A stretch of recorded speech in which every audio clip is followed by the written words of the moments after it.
On February 2nd, 1959, 9 climbers died mysteriously in the Ural Mountains. Over the years, this event has been tried to be explained in some supernatural terms, and I share one of the most plausible theories. Amateur aviation historian Andrei Shepelev has a rather striking claim about this mysterious event that satisfactorily coincides with most of the available data. So far, it is the most logical and coherent explanation. Amateur aviation historian Andrei Shepelev has a rather striking claim about this mysterious event that satisfactorily coincides with most of the available data. So far, it is the most logical and coherent explanation. Since the optical technology of the time did not allow clear photographs to be taken at night, it was necessary to illuminate the scene. These bombs, which reborn the sun where they were dropped, enabled military surveillance planes to easily take aerial photographs at night. For this reason, they were frequently used especially in the Second World War and the Korean War. These bombs, which normally do not cause any damage to targets on the ground because they explode at a certain height above the ground, can cause serious damage when they explode close to the ground. Today, with the invention of night vision cameras, these bombs have long been out of use. According to Shepelev, the photo flash bomb dropped by the American spy plane exploded closer than expected due to the mountainous nature of the area.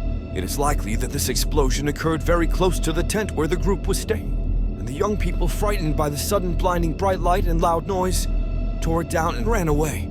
It should not be overlooked that these young friends, who had grown up in the psychology of the Cold War period, mistook the explosion for a nuclear attack, but later could not return because of the extreme cold and blizzard and froze to death. Some of the young people may have been injured by this explosion, which occurred very close to them. As forensic expert Boris Vozroshteny noted, 3 of the 4 young men from the Dyatlov group, who were the last to be found, had wounds apparently caused by exposure to the blast wave.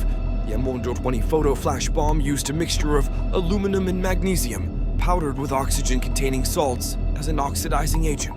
So this bomb had both. And the burns on their skin could have been caused by proximity to the blast. This explosion may also explain the connection between the strange orange orbs seen in the sky that night by another group of campers about 50 kilometers away from the place where the Dyatlov group died, and the interesting last photo taken by the camera of one of the young men, Georgy Krivonashenko. On the left side of the photo, there are blurred round shapes that look like they are in a row. When photo flash grenades explode, they create a bright sphere-like area just like this. Krivonashenko's lens probably recorded this explosion.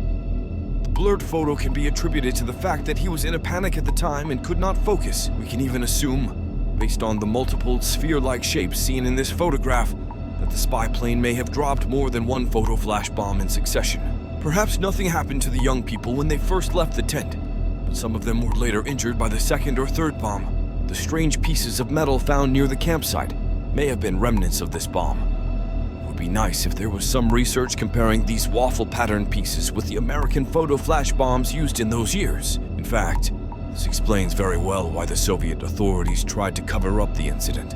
Probably the Soviet investigators soon realized the real reason for the incident. But to explain everything as it happened would have meant admitting that an American spy plane had entered an area so far inside the country unnoticed, which would have tarnished the image of the Soviet Union.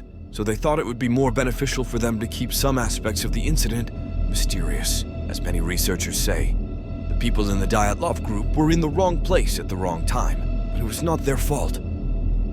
Contrary to popular belief, these poor young people were not the victims of supernatural beings such as jinns, fairies, demons, UFOs, Iceman Yeti, or natural phenomena such as avalanches, infrasound, extreme winds, but of American ambitions, however unintentional they may have been.